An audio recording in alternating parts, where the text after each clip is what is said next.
And we're going to dive into a cool topic. You know, we're on live video here as we're talking about it, but how brands can capitalize on live video for better customer engagement. And with me, out of the warm East Coast, I have Bernie Borges, founder and CEO of Find and Convert. So I want to welcome Bernie on with us today. And we have Mana Ionishu on with us, founder and president of digital and social media strategy from Lightspan Digital, and Ryan Pena, who's also with us from the Midwest in Minnesota, social media and events manager with MentorMate. So welcome everybody. How you doing? Hot. Hot. Hot in your office. All right, good. So yes, it's 80 degrees here in Florida. Yeah, there you go. There's Bernie. I can hear that nice deep pipe voice coming out through his mic, so we've got him on. And Mana, how you doing? Great. Staying warm. It's cold in Chicago. Yes, it is. Well, it's only 20 below today. Tomorrow it'll be 30 below, so we can't wait for that cold. So I'm excited about this topic. We have we're living in an evolution where live video has been around, and yet it's very new in the social world. And what I want to do is I'm going to ask a series of questions like a typical panel, and I'm going to go around and ask each one of you for your feedback on, and based on your experience, just your response to this. So the first thing I want to cover is I want to assess the opportunities across live video platform and apps. So as you're seeing it, experience it, and working with it today, what do you see as the true opportunities as it exists? And Ryan, we'll start with you. Okay, and you can hear me okay? Yeah? You're good. All right, perfect. So glad to be here. Thank you for having me. And yeah, just jumping right into it. So I see, really I think about why this has become so popular in addition to all of the big social networks jumping on the bandwagon of live streaming and live video. There's a reason for that, and that's just our natural human curiosity. And that's probably the biggest selling point to me when I think of any brand that is going to tackle live streaming as a way to use social media. The fact that we can showcase like raw, real content, behind the scenes things to our industries, show people a different side of an organization or a brand or whatnot. That to me is what stands out the most and why this has become such a phenomenon, so to speak, in 2016 and beyond. Yeah, and you jump on video quite a bit, so I just want to commend you on sort of leading the bold charge, both personally and professionally in that space. So I enjoy your videos. Definitely not shy. I probably should be more embarrassing than anything. That's why we love you, man.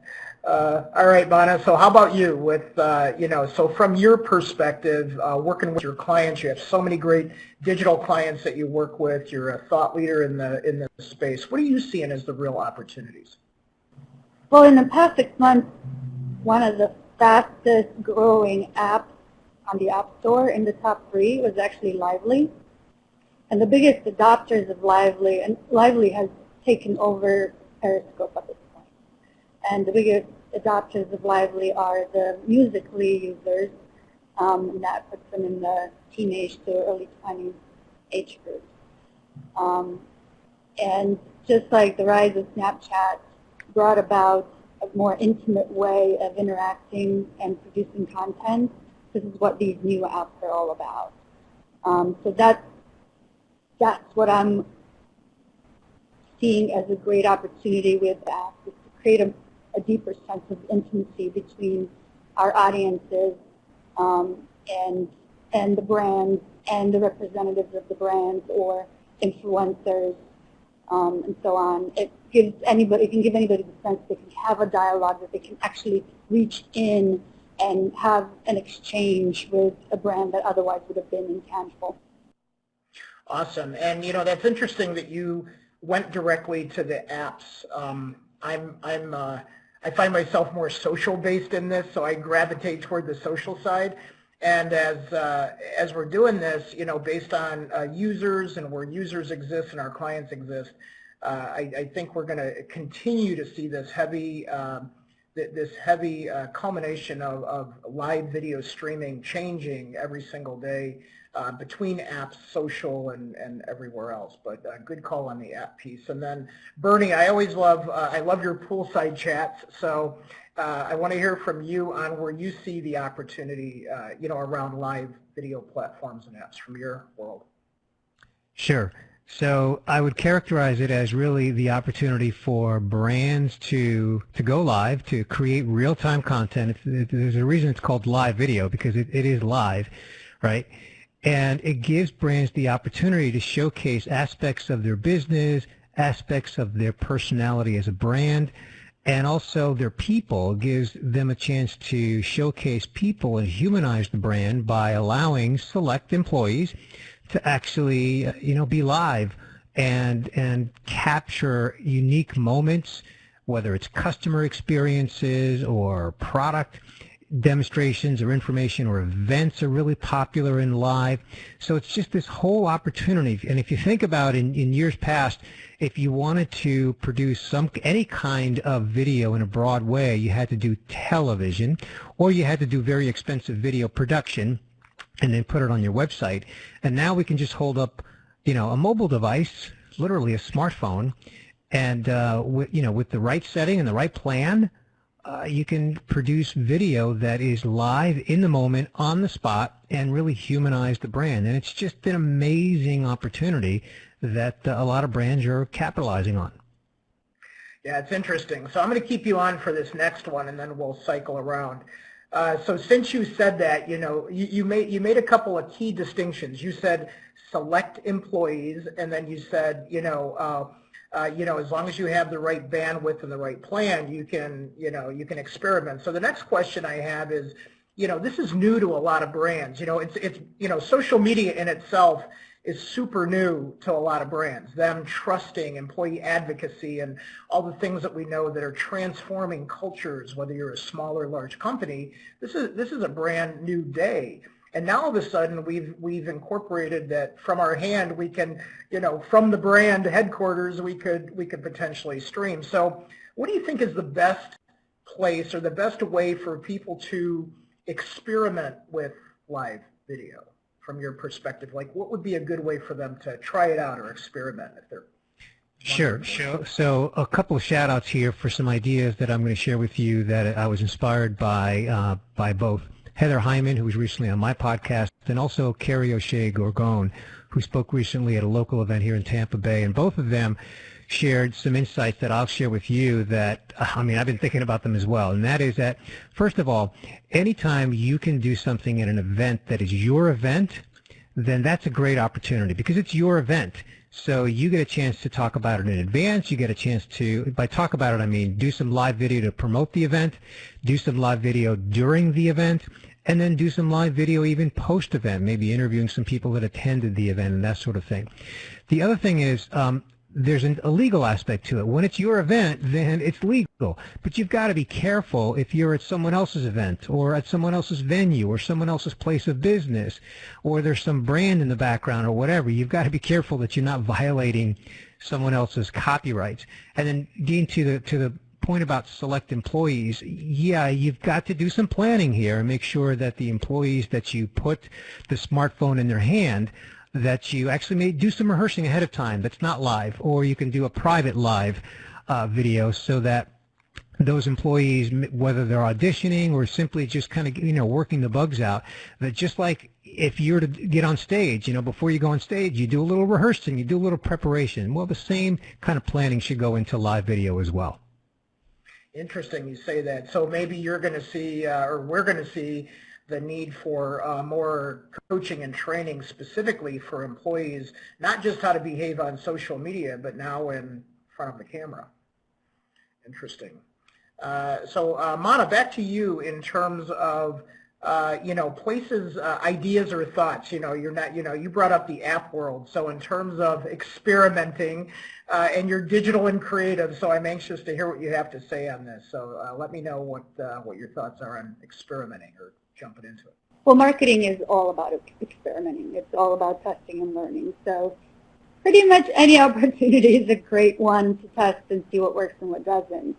I've seen some of the most amazing behind-the-scenes videos where companies show you, how they actually cut up the potatoes every morning at a restaurant. Right. You can do live videos of innovation sessions if innovation is core to your culture. One of my teammates participates in Bible study via Periscope. There's so many opportunities to open that door to having a dialogue with the people in your community, in your circle. Behind the scenes, Bernie's talked about events, Q&As. We keep track of all the questions our clients ask us and then turn them into a blog post. You can do the same with live video. Oh, here's a question we got today. Here's the answer. Demos of things, recipes. Another very, very popular video I saw, live video, was a debate, a roundtable debate around Brexit. So also pay attention to trends, what's top of mind with people right now, and can we organize a discussion? Can we contribute to that topic, to that conversation, and stream it as we're at it? Yeah, good. Love to hear that. So in terms of, maybe, like Bernie said with the events, but then also experimenting with things that you would normally be in a conversation with around your clients. So, I heard you say about product demonstrations and things like that. So, creating a little more interactivity through that live feed. So, Ryan, you come from a high energy world, and so I'm always curious about you. It seems like you're always experimenting, so I'm curious to hear about you when you say, where would you dive in? Because MentorMate sort of let you take the reins on this, right? I mean, or maybe you're just the one I'm following the most from MentorMate, but at least that's what I see. So what do how do you guys see it from your perspective, from the inside out and the outside in? Yeah, so you're right. I mean, definitely when I joined the organization just over a year ago, came in with really huge opportunities, like a blank canvas. They had not seen social media work for them over the years. They had not been able to invest the time and talent into executing on social, and so they put a lot of trust in me intentionally, and so they had, person that brought me in had seen my work at the previous organization where I worked with them before, so there was already an established trust, right? So, when we talk about how to get started, and I think Bernie and Mona are bringing up really good ideas, I already had that trust established. I had already kind of proven myself, but live streaming was still somewhat new. I was doing a little bit of it before with Periscope, but then coming here and overseeing events as well as what the organization does, and bringing, really my goal is as a social media manager to bring what we do to life, and we make software products. So a lot of them we're not able to talk about them based on NDAs that we have with clients. So we can't talk about our products necessarily all the time, but we have a lot of great talent. And so when I came in, I saw that as an opportunity. In addition to all the social media that we're doing with culture images that we're putting on Instagram to showcase our office and our staff and our, how we're volunteering. We just volunteered last night in an event. We're also incorporating live streaming very strategically. And this is another way to bring the talent that we have in our offices and the events that we put on to life to people that don't know otherwise about the event. And again, this whole idea of this behind the scenes of seeing us, all the hard work that goes into putting on an event that's happening later that night. Literally, we did some live streams of us with a car full of food from Costco. That was part of our day before the event happened. And yeah, so it really, that's kind of how we got started. But I just getting back to kind of the original question of some ideas on how to get started if your organization's new to it. I would just recommend, if you already know a person or a set of people that are interested in live streaming, encourage them to use, if they're open to this, it means they're open to being on camera, they're open to running these live streams. I would encourage them to find something that they're passionate about and go to their personal network and start a live stream. I mean, the great thing about it is you can basically start a live stream at any of your personal social networks now for the most part. So Facebook, you can do a Facebook Live. and you're talking about something that your audience is likely going to know you're passionate about because it's your personal network, you can get used to kind of the awkwardness of talking to a camera. And then with that, you're going to also see some stats, right? You're going to see when those peaks and valleys happen with people coming in and leaving. So you can listen to your live stream recording and see why people might have left. And that'll help you incorporate that into your business. So just some thoughts I wanted to share too.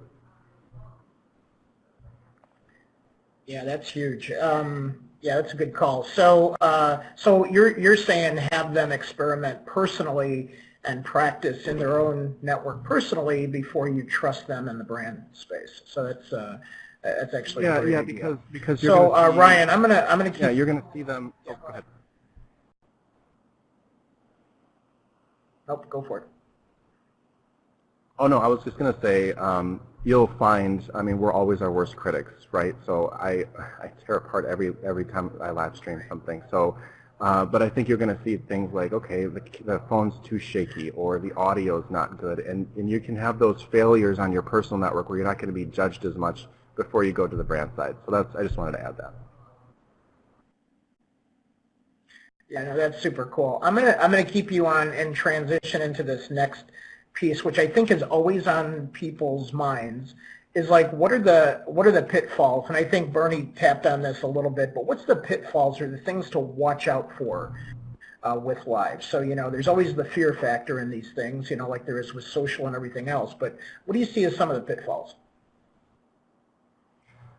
Yeah, so definitely I think one of them is starting a live stream. So I feel like I'm always, when I hit that live button, I'm like, am I live? Am I live? Am I live?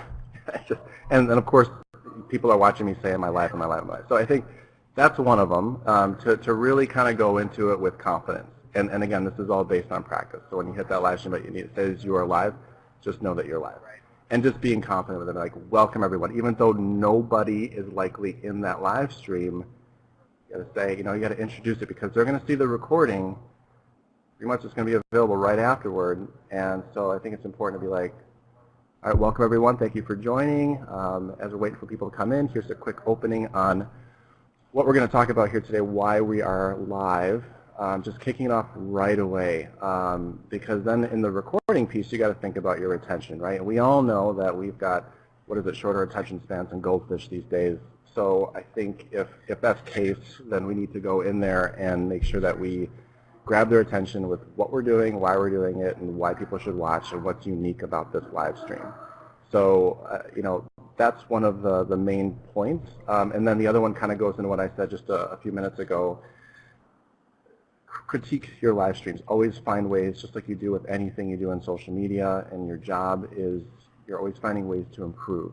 So shakiness of camera, audio is huge. I mean, if you're live streaming and people just can't hear you or they're hearing too much background noise, you may need to invest in doing some research and probably need to talk to Bernie because he's obviously the pro podcaster and he's got that equipment like crazy.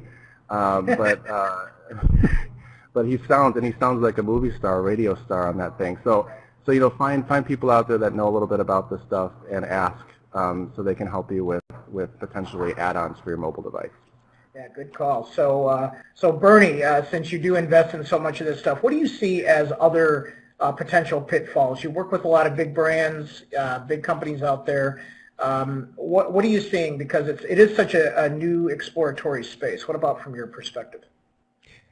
Yeah, from a brand standpoint and clients, really the main thing that I've seen them do is the events. So, and we already talked about that, but I want to answer your question by sharing some of my own experiences and really some of the pitfalls and mistakes that I've experienced myself. And you mentioned it earlier, Dean, with my poolside sales chat. So it is a live video show. I do it on Friday afternoons at 3:15 U.S. Eastern. And it's called Poolside Sales Chat because I live in Florida and I have a pool in my home. And so I go out by the pool and I set up a little tripod in my iPhone and I record it live on Periscope. So a few things that I've learned that were mistakes that you just don't know until you do them. One is, episode 1, I was sitting down in a lounge chair kind of a thing with the pool in the background.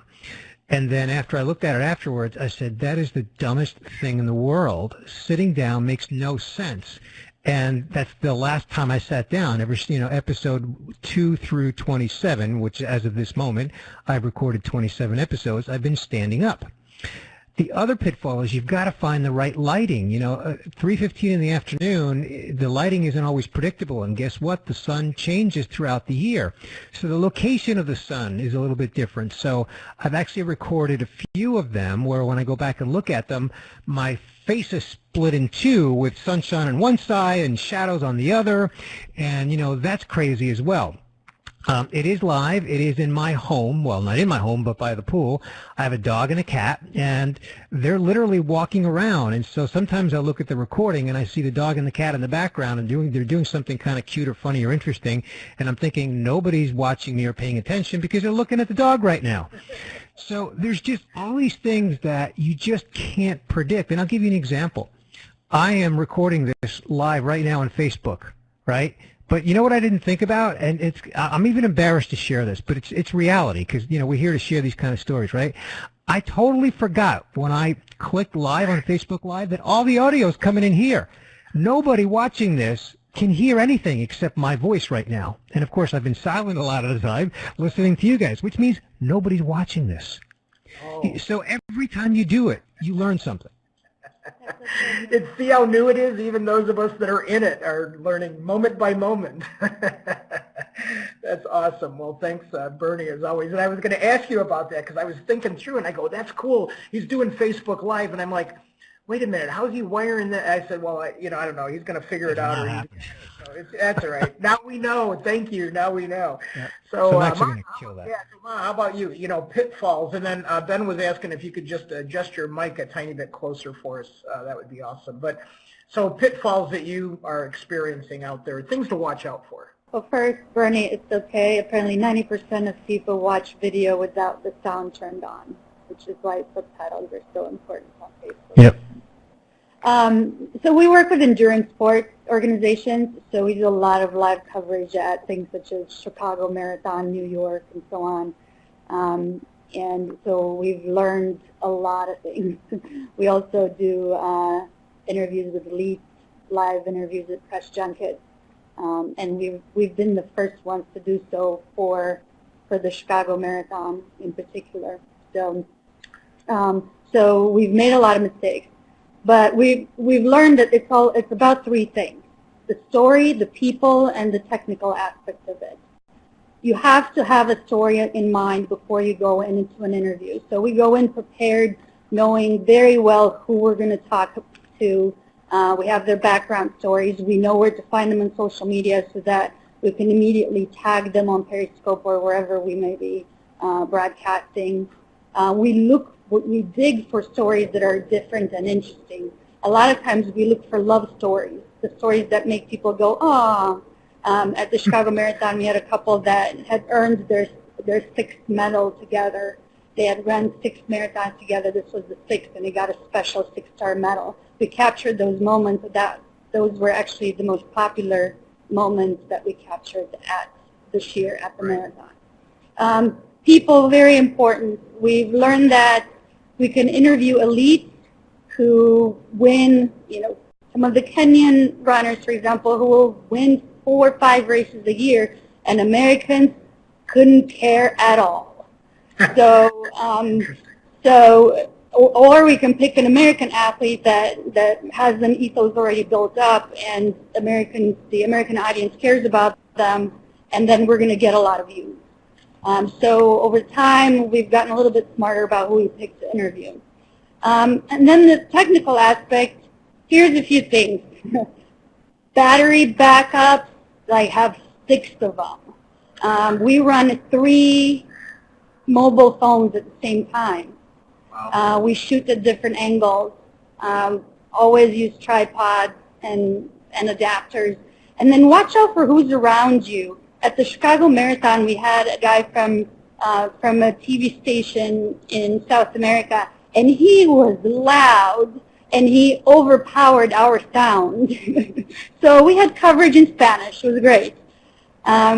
So all of those things you learn over time, but you can never be to prepared. So batteries, tripod, watching your surroundings, all of those are really, really important. And I really believe in having multiple mobile devices available to you.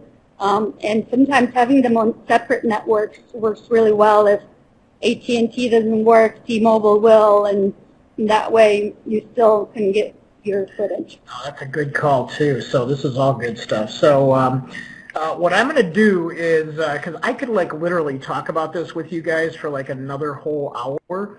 So I'm going to circle back around with each and every one of you, and if you're up for it, I want to do a collaborative blog around this topic, because I mean, you're coming up with some really good ideas, good bullet points, and I think things that people just aren't thinking about as they're doing this. So as long as you guys agree to that, I'm gonna circle back around with you and do that. So we're coming up on a time now. Man, can you believe this segment is like passing?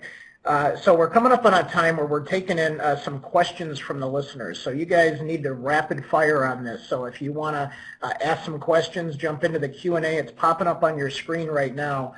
One of the questions I'm just looking on Twitter here as well is is there any specific platform that you recommend? Any specific platform that you recommend for live streaming? So Ryan, I'll start with you on that one.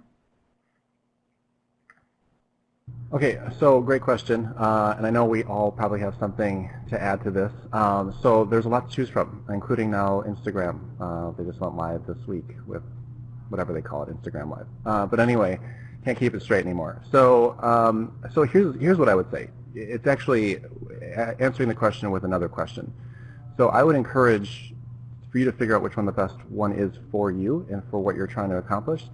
Is there's a little bit of testing, but there's also a little bit of kind of what you already know. So if you know that your audience for your business is on Facebook, there you go. If you know that there's a good audience on Twitter, or that you're finding that you're connecting with a broader audience on Twitter, Periscope, right? Because Periscope is integrated with Twitter. It's owned by Twitter.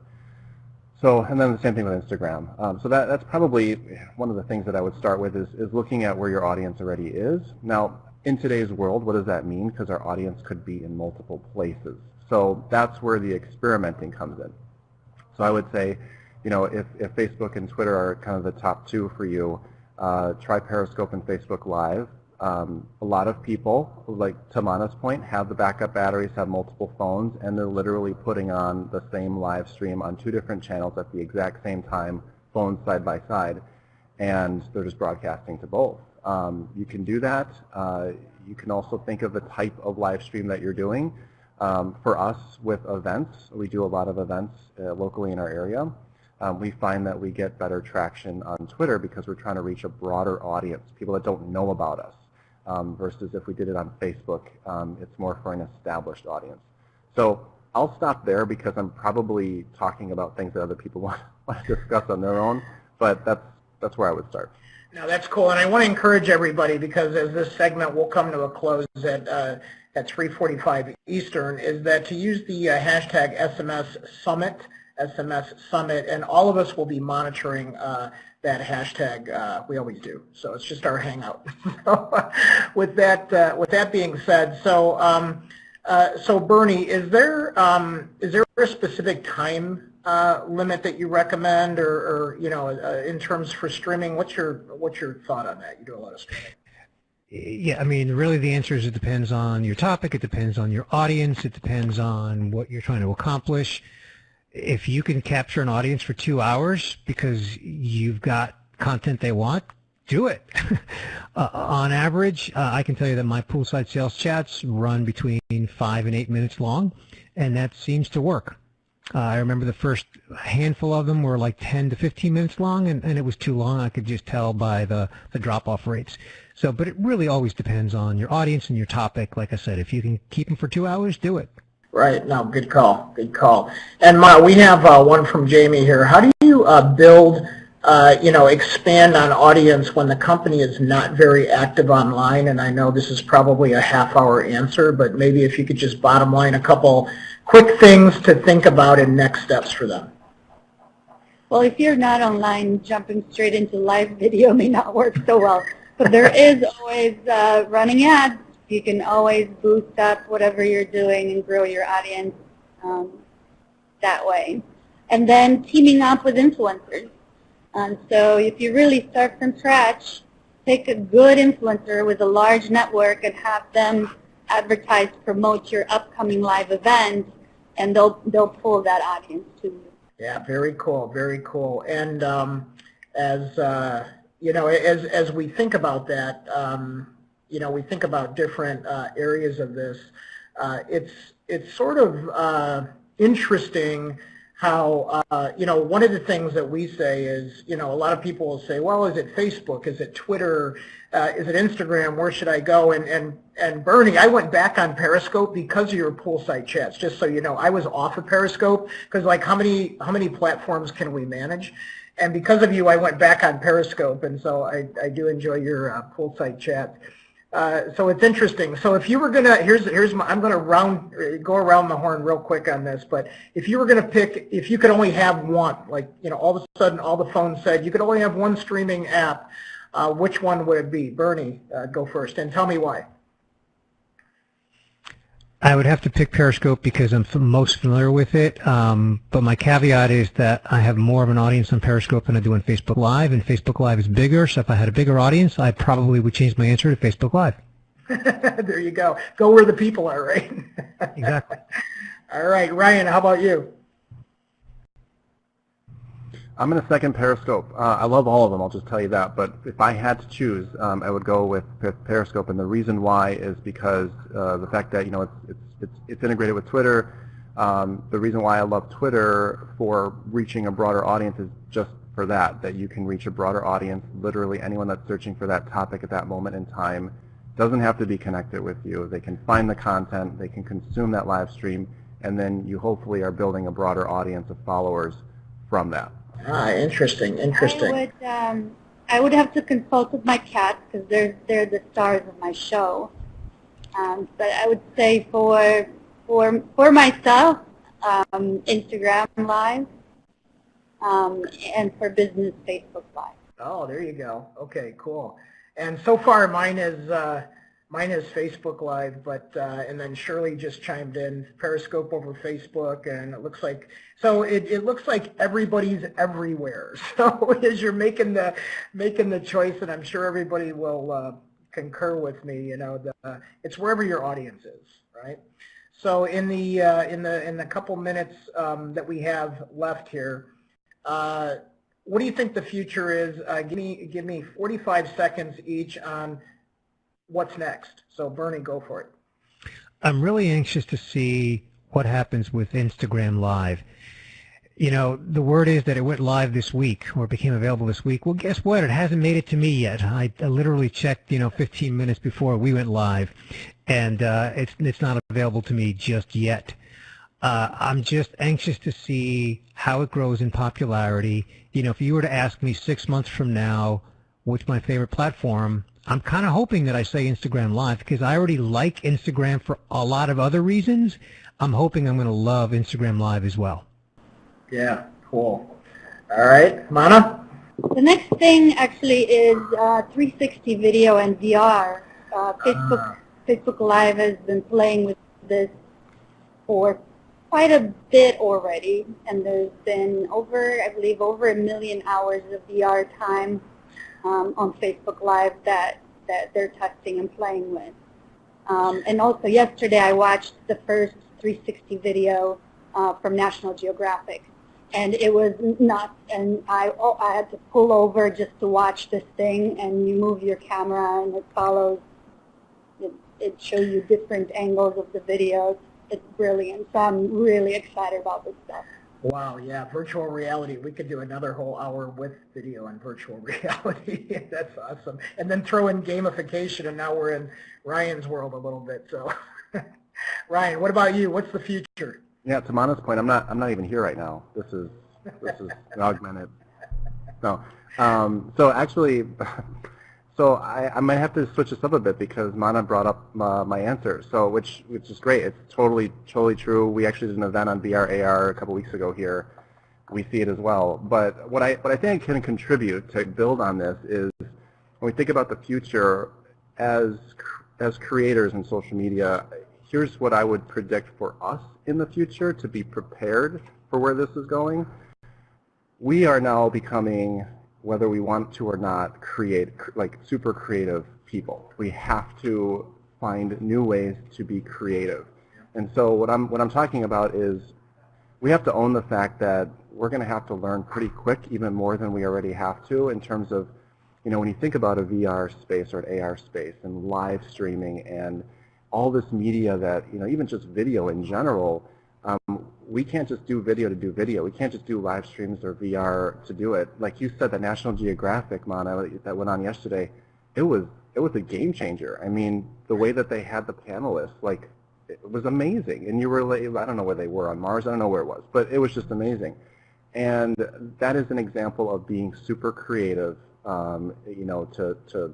to really stand out and change the game. Because if we're just going to go in there and do it to do it, we're going to be one of hundreds of thousands of people that are doing it. But if we're thinking creatively and we're learning how to be more creative, we're going to be more successful in this live stream, VR, whatever world that we're going to go into.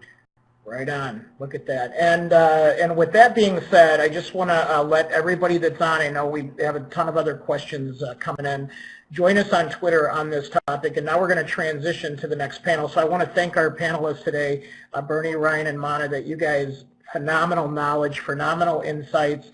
And we'll make sure that everybody gets your contact information. And then let's watch on Twitter for the next round of questions coming in on this. This is a never-ending topic, folks.